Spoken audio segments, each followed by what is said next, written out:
National policy of education के हिसाब से aims of education according to national policy on education. हमने कल कहा था बेटा, इसको फॉर्मुलेट किया था पहली बार जब एजुकेशन कंकरेंट लिस्ट में आया, जब एजुकेशन सेंटर की रेस्पॉन्सिबिलिटी बनी। जो उस टाइम प्राइम मिनिस्टर थे राजीव गांधी, उन्होंने बेटा ये एजुकेशन पॉलिसी बनाई जिसको हम कहते हैं नेशनल पॉलिसी ऑफ एजुकेशन। ठीक है बेटा, राजीव गांधी। और बेटा according to national policy of education, ये जो बेटा हमारा एजुकेशन है इसके एम्स क्या क्या होने चाहिए। पहला बेटा inculcation of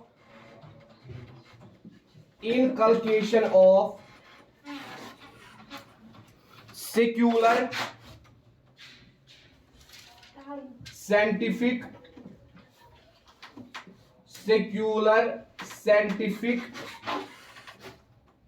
and moral values.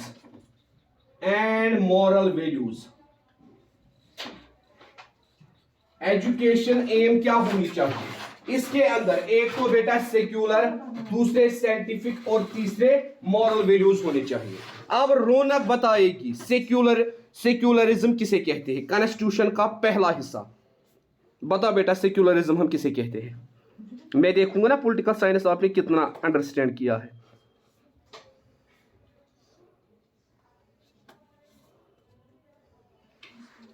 बोलो ना, क्यों पता नहीं है? हम कहते हैं बेटा India is a multi religious country, India is a multi cultural country, India is a multilingual country. ठीक है बेटा, इंडिया में कल्चर्स बहुत सारे एग्जिस्ट होते हैं, लैंग्वेजेस बहुत सारी एग्जिस्ट होती है और इंडिया में बहुत सारे रिलीजन्स पाए जाते हैं। इसीलिए जब इंडिया का कॉन्स्टिट्यूशन बनाया गया उसमें बेटा ये पॉइंट ऐड किया गया, क्या?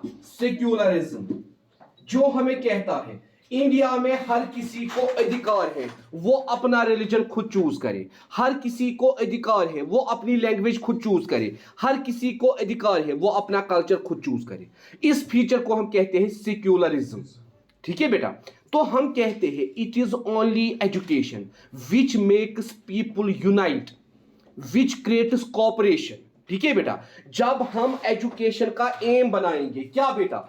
एक तो एजुकेशन से सेक्युलरिज्म क्रिएट होना चाहिए, दूसरा scientific and moral values. Scientific means science and technology के वैल्यूज, बच्चों में रिसर्च का वैल्यू जगाना है, बच्चों में क्यूरियोसिटी जगानी है regarding the science and technology. उसके बाद बेटा moral values, formation of character and discipline. तो according to national policy of education ये पहला एम होना चाहिए। दूसरा aim according to national policy of education क्या होना चाहिए? Understanding of our composite culture, understanding of our composite culture. Muskan, पहला प्रेसिडेंट कौन था? President First president of independent India is Dr. Rajendra Prasad. And according to Dr. Rajendra Prasad, the main aim of education is transmission and preservation of culture. तो ये राजेंद्र प्रसाद क्या कहता है? Education का main M क्या होना चाहिए? Transmission and preservation of culture, culture को ट्रांसफर करना from one generation to another generation, और बेटा साथ साथ इस कल्चर को प्रिजर्व करना। मगर जब हम आज देखते हैं, आज हम कहते हैं कल्चरल क्लैश, मल्टी कल्चरिज्म। जो आज इंडिया का कल्चर है इसमें कल्चरल क्लैश हुआ है, इसमें आधा वेस्टर्न है, आधा यूरोपियन है, आधा फ्रेंच है। ठीक है बेटा, तो ये जो आज कल्चर है उसको हम कहते हैं कल्चरल क्लैश या मल्टी कल्चरलिज्म। ठीक है बेटा, तो इन्होंने कहा था इंडिया में एजुकेशन का मेन एम क्या होना चाहिए? अपने कंपोजिट कल्चर को क्या करना? अंडरस्टैंड करना। इंडिया का कल्चर क्या था, इंडिया में कौन कौन सी चीजें कल्चर में इंक्लूड होती थी। तीसरी चीज बेटा awareness about national integration, awareness about national integration, awareness about national integration, लोगों को अवेयर करना, क्या हम कैसे नेशन को जोड़ के रखेंगे, मतलब जो इंडिया का नेशन है इसको हम कैसे मजबूत रखेंगे, लोगों को इसके मुतालिक अवेयर करना, क्यों हमारे लिए नेशन बहुत ज्यादा जरूरी है, खासकर स्टूडेंट्स के लिए पेट्रोटिज्म का आइडिया स्टूडेंट्स को देना।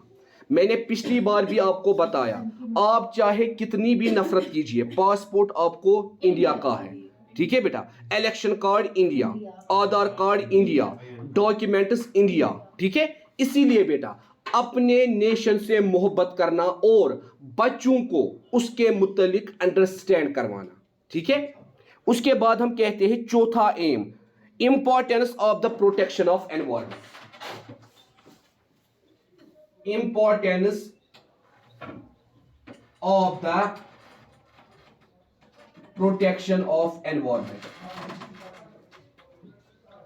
Importance of the protection of environment, बच्चों को बताना एनवायरमेंट हमारे लिए क्यों इंपॉर्टेंट है, एनवायरमेंट की इंपॉर्टेंस। शेख नूरदीन नूरानी रहमतुल्लाहि अलैह अनपोश तेली येल वन पोश, अनपोश तेली येल वन पोश, इंपॉर्टेंस ऑफ एनवायरमेंट अंडरस्टैंड करवाना कि हमारे लिए pure air, pure water, oxygen तभी मैसर होंगे जब हम बेटा अपने एनवायरमेंट को प्रोटेक्ट करेंगे, जब हम अपने एनवायरमेंट को बचाएंगे, स्टूडेंट्स को इसके मुतालिक अंडरस्टैंड करवाना। इसी तरह पोल्यूशन क्यों हमारे लिए हार्मफुल है, ग्लोबल वार्मिंग, ठीक है बेटा, green house effect, land degradation, desertification, deforestation, इन फिनोमिनाज के बारे में लोगों को अवेयर करना, लोगों को बताना। उसके बाद हम बेटा कहते हैं citrus on manual and social services, citrus on manual and social services, citrus on manual and social services, social services की इंपॉर्टेंस बच्चों को समझाना, मतलब सोशल सर्विस क्यों हमारे लिए जरूरी है। आप देखो बेटा जो बच्चे पार्ट लेते हैं, किस में बेटा पार्ट लेते हैं, जो बच्चे पार्ट लेते हैं नेशनल सर्विस स्कीम में, नेशनल कैडेट क्रॉप में, स्काउटिंग के अंदर या बाकी सोशल सर्विस के अंदर, जैसे एनजीओ के मेंबर्स, ठीक है, तो बेटा उनमें लीडरशिप क्वालिटी आती है। और हम बच्चों को इन चीज़ों के लिए कैसे तैयार करेंगे, जब हम उनको नॉलेज देंगे मैनुअल एंड सोशल स्किल्स के बारे में, जब हम उनको क्या देंगे बेटा, जब हम उनको नॉलेज देंगे, ठीक है। उसके बाद हम बेटा कहते हैं ये 3 कमीशंस आए जिन्होंने एम्स डिस्कस की, मगर जो आपका सिलेबस है उसमें और एम्स भी है। हम यूजुअली कहते हैं एम हम किस बिना पे बनाएंगे, अगर हमें एजुकेशन की एम सेट करनी है, वो एम हम कैसे सेट करेंगे, उसके लिए कौन सी चीजें हमें चाहिए जो हमें एम सेट करने में हेल्प करें। आप हेडिंग लिखिए फैक्टर्स और determinants of aims of education, factors और determinants of aims of education,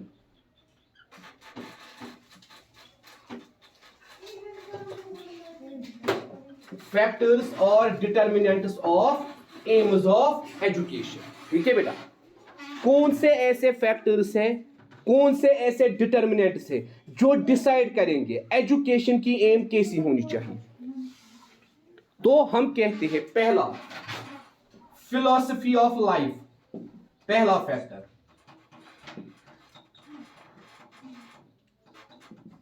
हर किसी इंसान की अपनी अपनी फिलॉसफी होती है, मतलब यहां किसी का एम डॉक्टर है, किसी का एम इंजीनियर है, किसी का एम सिविल सर्विसेज है, किसी का कुछ और एम है। फिलॉसफी ऑफ लाइफ, आपने अपनी लाइफ में क्या डिसाइड किया है बनने की, उसी के हिसाब से आप एजुकेशन हासिल करो, जो आपकी एम है उसी के हिसाब से आप एजुकेशन हासिल करो, उसी को हम कहते हैं फिलॉसफी ऑफ लाइफ। दूसरा बेटा पॉलिटिकल आइडियोलॉजी, पॉलिटिकल आइडियोलॉजी। उसके बाद बेटा ये जो एजुकेशनल एम है इसमें बेटा पॉलिटिकल आइडियोलॉजी, मतलब political ideology in the sense हमारी जो एम है क्या वो एग्जिस्ट होती है, क्या उस एम का लेटर ऑन कोई स्कोप है, क्या उस एम की वजह से मुझे सक्सेसफुल लाइफ मिलेगी या नहीं मिलेगी। मतलब यहां जो सिविल सर्विस एस्पिरेंट्स है आप देखो वो पॉलिटिकल सिस्टम का पार्ट बनते हैं, वो लोगों को सर्व करते हैं, वो लोगों को क्या करते हैं बेटा, सर्व करते हैं। तीसरा बेटा socio economic problems, socio economic problems. आपने ऐसी एम सेट की है जो आपकी सोसाइटी में एग्जिस्ट ही नहीं होती है, या आपने ऐसी एम सेट की है उसको अचीव करने के लिए आपके पास इकोनॉमी की प्रॉब्लम है। फायदा क्या है ऐसी एम का? कुछ नहीं। आप पहले देखो आपकी एम सोसाइटी में कहीं एग्जिस्ट होती भी है। दूसरी चीज, क्या जो आपने एम सेट की है उसके लिए आपके पास इकोनॉमी है उस एम तक पहुंचने के लिए।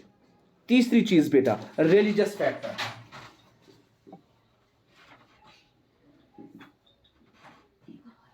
आपकी एम आपको मत रिलीजन से दूर कर रही है, आपकी एम आपको मत रिलीजन से बहुत ज्यादा दूर कर रही है, आपके अंदर स्पिरिचुअल डेवलपमेंट को रोकती है। इसी तरह बेटा कल्चरल फैक्टर, आपकी एम कल्चर के मुतालिक आपको नॉलेज देती है या नहीं देती। तो एजुकेशन में जब हम एम की बात करेंगे, एक तो बेटा उसमें क्या होनी चाहिए, फिलॉसफी ऑफ लाइफ, दूसरा पॉलिटिकल आइडियोलॉजी, तीसरा सोशो इकोनॉमिक प्रॉब्लम, चौथा religious factor, fifth one is cultural factor and last factor exploration of knowledge. आपको बेटा नॉलेज मिलनी चाहिए, एक्सप्लोरेशन ऑफ नॉलेज। आपको बेटा क्या मिलनी चाहिए, आपको नॉलेज मिलनी चाहिए। तो बेटा इस बेसिस पे जो बेटा एम्स बनाई गई है, इस बेसिस पे जो एम्स बनाई गई है उसमें बेटा हमें कौन कौन सी पढ़नी है, individual aim of education, individual aim of education. दूसरा बेटा social M,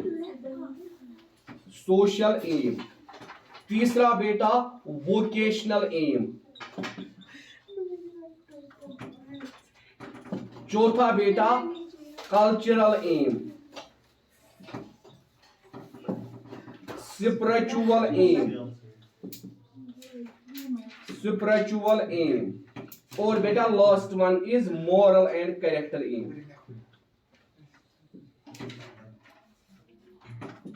moral and character aim. तो अभी बेटा हमें इस लेसन में ये टॉपिक्स पढ़ने हैं, individual aim of education, social aim of education, vocational aim of education, cultural aim of education, spiritual aim of education and moral and character aim of education. एक तो इन तीन कमीशंस ने हमें एम्स बताई, उसके बगैर बाकी जो हमारे सिलेबस में एम्स है वो बेटा यही है, individual aim, social aim, vocational aim, cultural aim, spiritual aim and moral and character aim. तो ये एम्स बेटा अभी हमें पढ़नी है फिर से इस लेसन में, अभी ये एम्स हमें